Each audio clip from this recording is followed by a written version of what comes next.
You can have your whatever video that you're recording from your influencer hotspot somewhere at the beach. You can now AI dub this and have it lip synced and then put it out and reach more people on these big platforms. We're back with Language Industry Intelligence from the front lines of language AI and other services. Hi, Esther. Hi, Florian. Great intro. Yeah, need to switch it up from time to time. Can't always welcome people to the podcast. But of course, you are all welcome. You're also welcome to join us at SlatorCon Remote on November 26th. Immediate plug here. And great speakers, great lineup as always. And we are super early now in also having the dates already for SlatorCon in person. We're not going to change a winning formula. So we're going to go back to London, May 23rd, Nobu Hotel, same as this year. Amazing place. So please save the date, May 23rd, Friday in London. And then September 4th, 2025, SlatorCon Silicon Valley, same hotel, Menlo Park, Hotel Nia, not changing anything there because it was amazing. So this is probably the earliest we've ever sent a save the dates, and really excited to meeting a lot of you again there. Now, also we published a new Slator Pro guide on audiovisual translation. Obviously, one of the areas that is, a great area to expand into for LSPs that historically have been more text heavy, and that need to expand into an adjacent market, but also, of course, that's very much impacted by AI in both in a challenging way, but also a positive way. So go head to the Slator.com page and get that pro guide.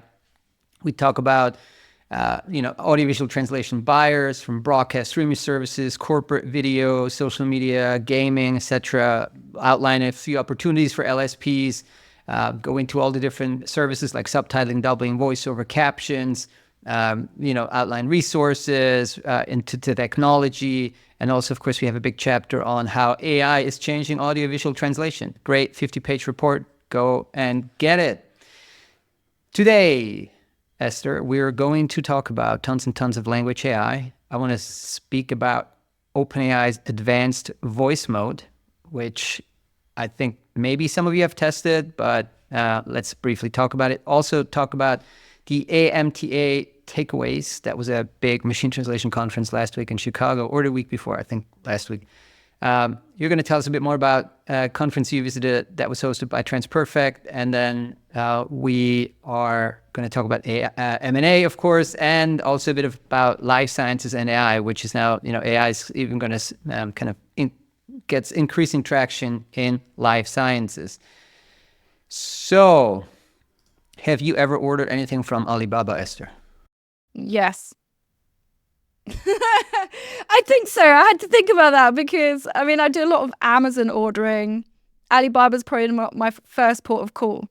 Not your first port of call. Yeah, neither is it for me. I don't think I ever have. And Amazon is basically not present in Switzerland. I think they intentionally just not launched here. So we have this other e-commerce company called Digitech that's doing the domestic Swiss market. Now, there's all the Shines and Temus and all of that, but I don't think Alibaba has a big presence here.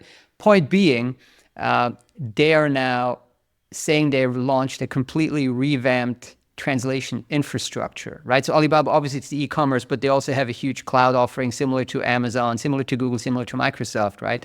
And now they're combining the two, basically saying that all of the buyers and sellers on Alibaba's marketplace are now can now use their proprietary LLM and translation infrastructure to obviously sell globally, right? In 10, 15, 20 languages on the Alibaba website. They even have a product or like their own landing page. It's called AI DGE, so Age.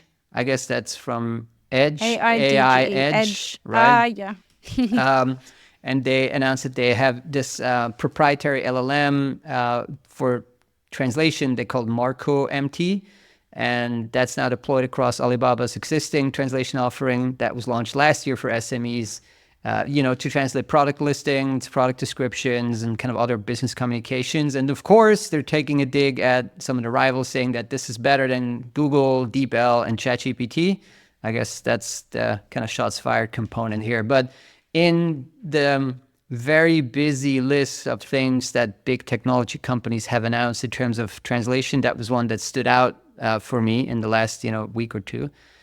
Then we spoke about Reddit a while ago. That must have been like half a year ago, when they pitched to investors that translation is kind of an unlock for growth. A few months ago, yeah. A few months ago, yeah. And now they basically came back and said that their early pilot with French machine translation was a success, and that they're now making machine translated Reddit content available in more than 35 other countries, or 35 countries.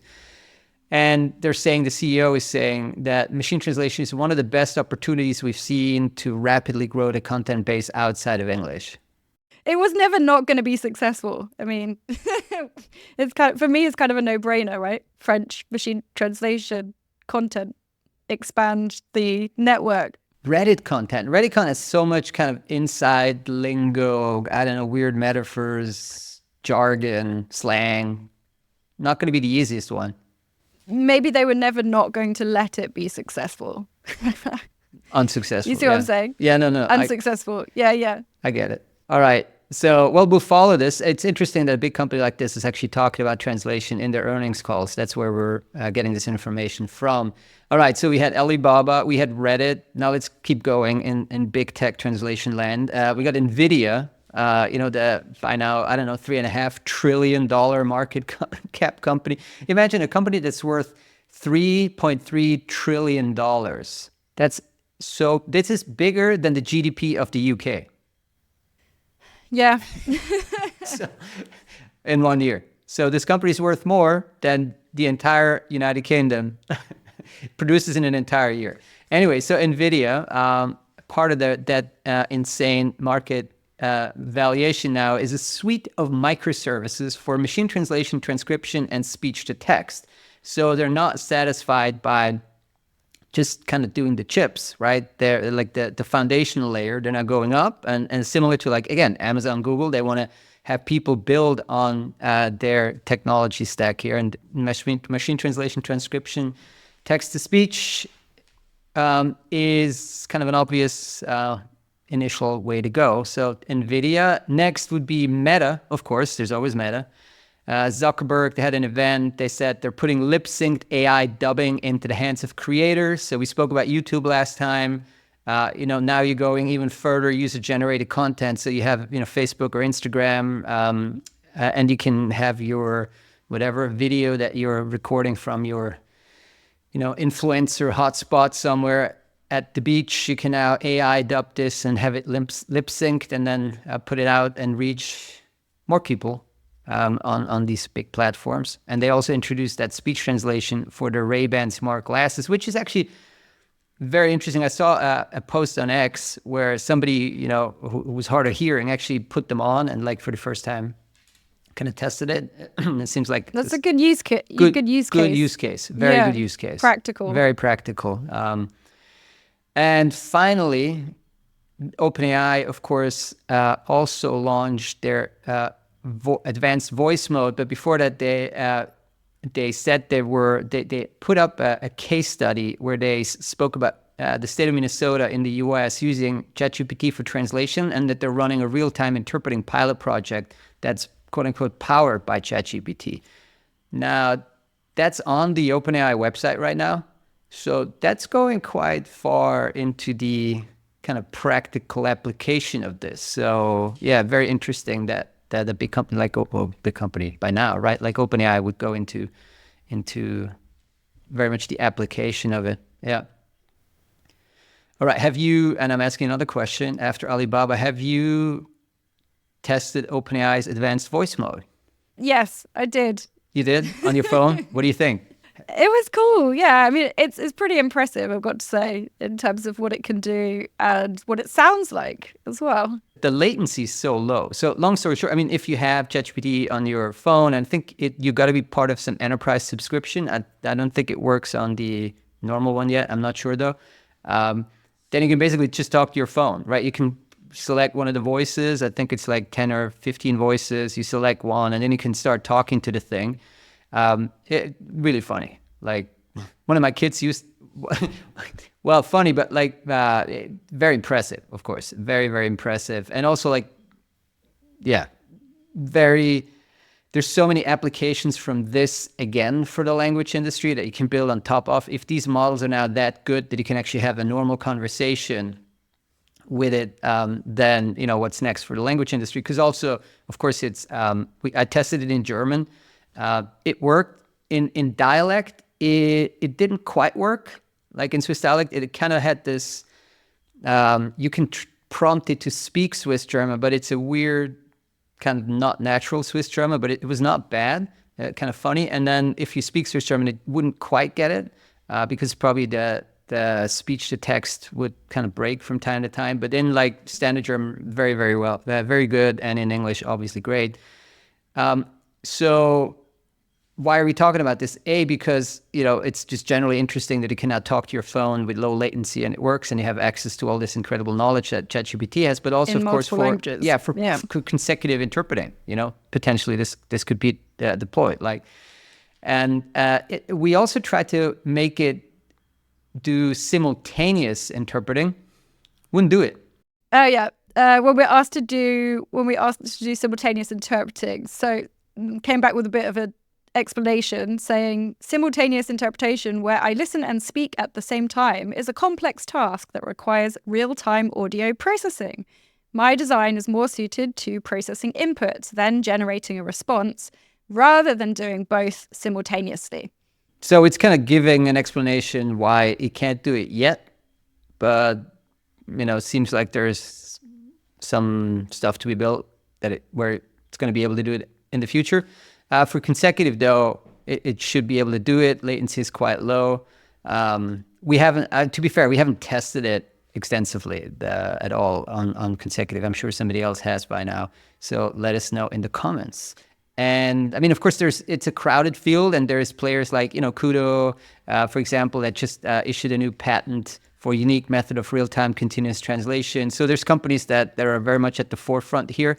That are working on this. Yeah, look, let's end it on another note that's not language industry related, but their former CTO of OpenAI, you know, they have this incredible turnover in the executive ranks. So the CTO, bit of a revolving door. It's crazy, right? I mean, so many people, 30 or 40 of these kind of top people already left. And one of them, the former CTO, Mira Murati, who did do this initial demo. They did this translation demo that we spoke about on the podcast, I think, or maybe at one of the conferences that we did. So she left, and now she, you know, raises capital for a new AI startup. Reportedly, she wants to raise $100 million. So yeah, lots of people working on this. Very briefly, before we go into a few others, so we also had our very own Sima Albarino go to AMTA in Chicago, where she's based, and there was this, it's a conference, machine translation conference, I think this has been going for 20 plus years. And they had about 100 people on site, super interesting, great lineup of speakers. It was so interesting that they were talking about LLMs as kind of a threat to their world. Right, so they were giving almost to MT, yeah, right? Almost okay. Like so one of the keynote speakers said, even if we now see a push towards LLMs, we shouldn't be too scared about it because, quote unquote, we're the ones who know the problem of machine translation and know how to work the data and on models. So, you know, like these big LLMs can do a lot of stuff, and machine translation is kind of almost a secondary property of these models, right? They gobble up all this data, and as part of this, they can then do MT. So it's interesting to see the machine translation world now also kind of, you know, addressing that, soul searching, like, with it. What are we adding here? And then he had VP of AI research at Phrase, Alan Lavie, speak, you know, basically saying some people say that MT is a solved problem, but he thinks this is kind of abstract and naive. What do you mean by solved? which, I tend to agree. Like he's saying that we're going to see the focus go from generating acceptable, understandable translations to generating the desired translation over the next few years. I would add probably the next few, maybe the next 2 or 3 years, 1 or 2 years. And he says that's a major shift. So we did an extensive write-up on the website. It's hard for me to summarize it. So head over and read that if you want to know more about AMTA. And I'm sure they're going to have another conference next year. All right. So Esther, tell us more about what is probably the biggest M&A transaction of the year so far in the industry. Certainly if you add all three of them into one. But even without that, I mean, we covered news of Propio buying ULG a couple of weeks ago. And the company's gone on to acquire 2 more companies. So that's sort of 3 announced within the space of just a couple of weeks, really. So not only has Propio acquired ULG, but they've also gone on to acquire Akorbi and ASL. So all US-based companies there that we're talking about. So, I mean, as you said, the announcement or the news that Propio had acquired ULG, that was already a very major sort of news piece within the industry. That alone was probably the biggest transaction of the year so far, and in itself would have seen Propio become one of the largest LSPs globally, sort of top 5 to 10 or something. And then plus Akorbi and ASL, obviously that's going up even further along those ranking lines. ASL, I mean, I think the other 2 names our listeners may well be familiar with. ASL is ASL Services, that specializes in on-site communication solutions for deaf and hard of hearing communities. So they have a network of professional, skilled and trusted interpreters, and really they're focusing on the deaf and hard of hearing communities. ULG, then we've got in ULG, that's a large leader in the LSP world, mix of translation and interpreting services. We've done coverage, obviously, over the years of ULG, starting out with its sort of founding in 2016, I think it was, as this kind of PE-backed roll-up, executing its own buy and build strategy. Grew into a very, very sizable translation and interpreting company there. And then Akorbi, which, itself more so focused on the kind of digital transformation and localization side, where you've got ULG that, as I said, is more translation interpreting, and obviously Propio has its core roots within interpreting. So building out something here, bringing in sort of a mix of services, a mix of focuses into Propio.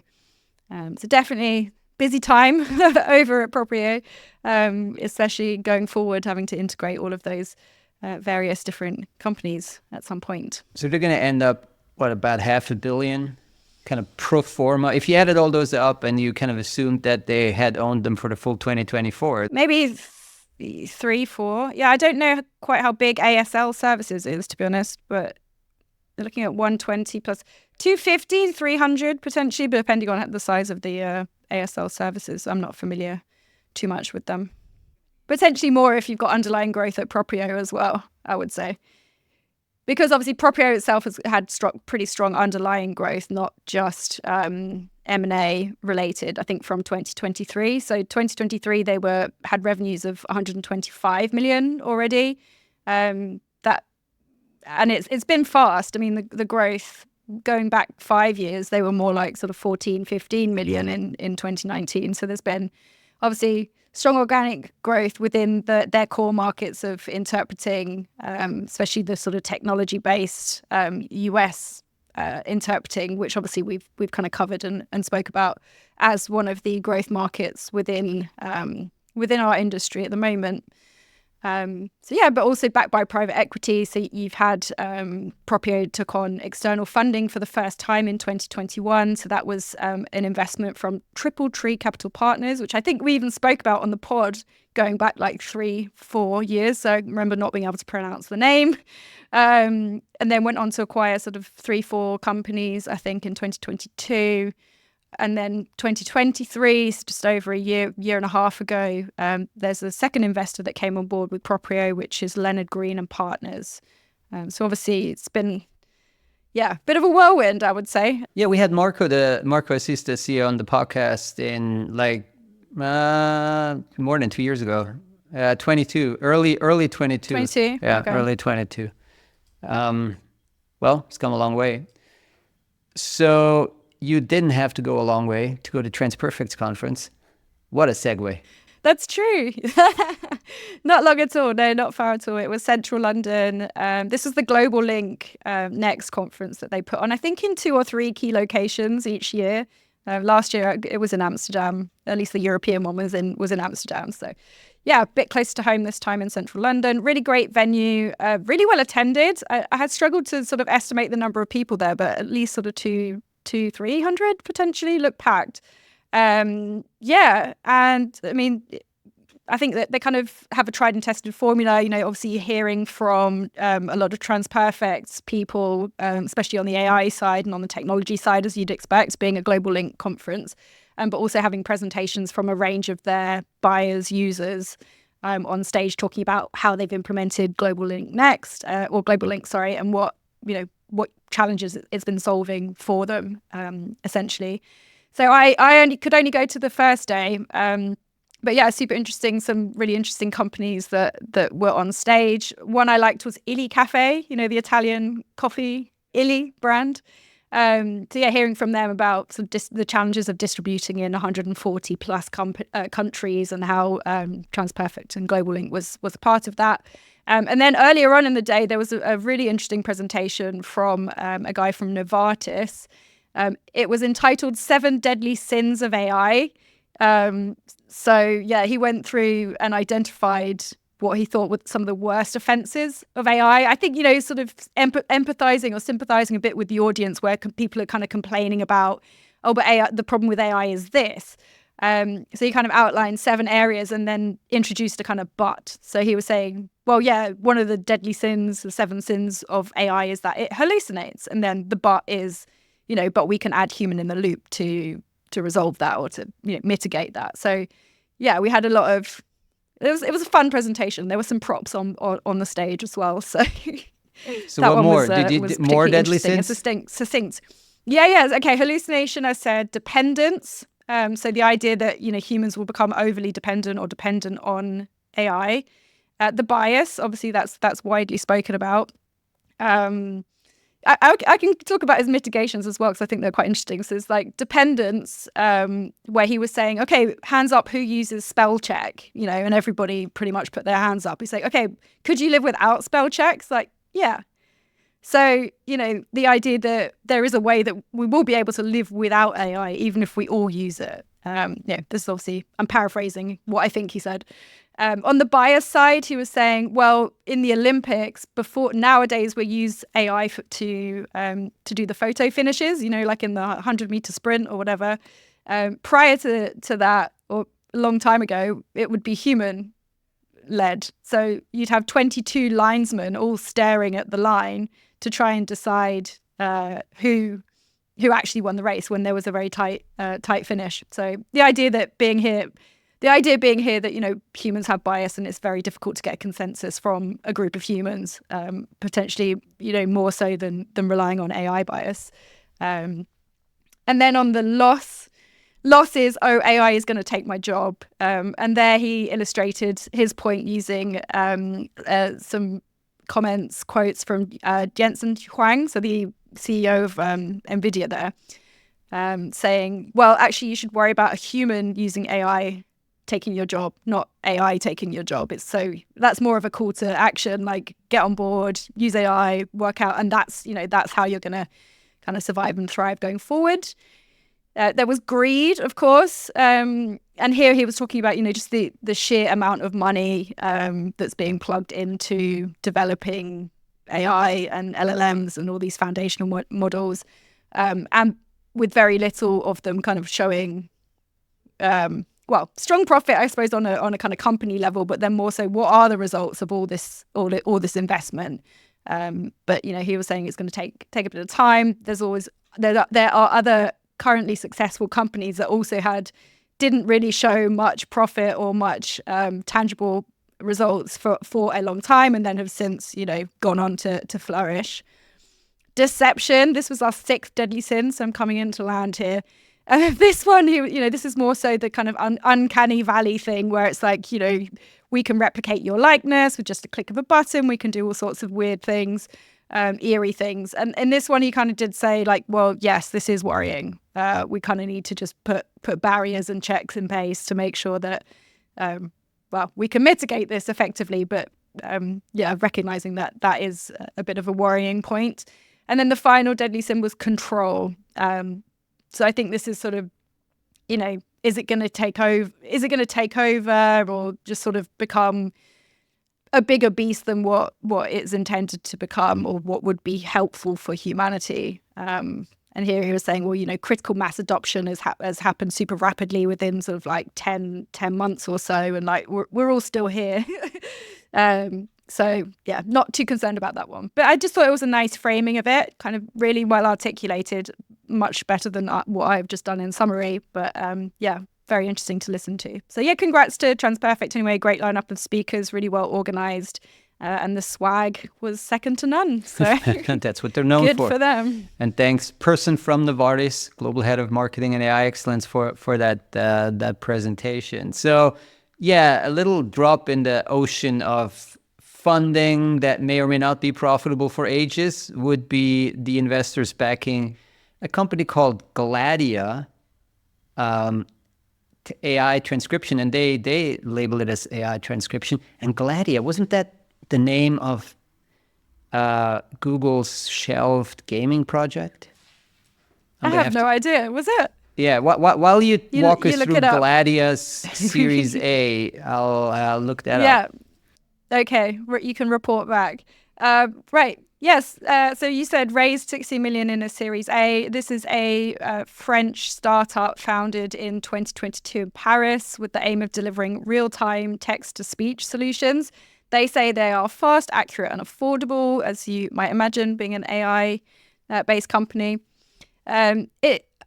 I think in terms of what the USPs are, because obviously, as we recognize, it's a pretty crowded space at the moment. They're coming at it from the angle of accents or language detection. So the premise, or at least there's a comment from the CEO and co-founder, Jean-Louis Queguinier, who said he founded Gladia for a very personal reason, and that he was frustrated that the existing audio transcription services were not able to understand his French accent.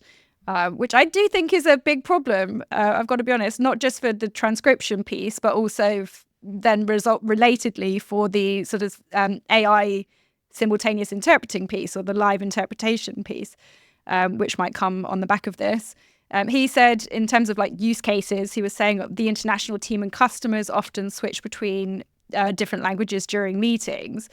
But then it's really hard to find a transcription. Finding a transcription solution that can handle different languages and accents simultaneously was impossible. So yeah, you can imagine sort of sitting in like some kind of multilingual, multicultural business meeting and people just flitting between different languages, this kind of code switching that happens. Well, one of their competitors, HappyScribe, actually seems to be handling accents pretty well. We've did speech to text from our conferences, and it did really well. I mean, maybe not for kind of live scenarios yet where it's super critical, but generally very well. Yeah. Actually, yeah, they don't say specifically this is all live, but I think they have just announced the release of a real-time version of Gladia. So they're saying it generates transcripts and then insights from calls or meetings. We'll track them. And it's not called Gladia, the Google one. It's Stadia. Oh, that was okay. a Google gaming platform thing that they shelved. So close, but not the one. Close, but not that. All right. So that was it for today's pod. Go and register for SlatorCon Remote. And save the date, make sure you save those dates for SlatorCon conferences next year, and see you soon.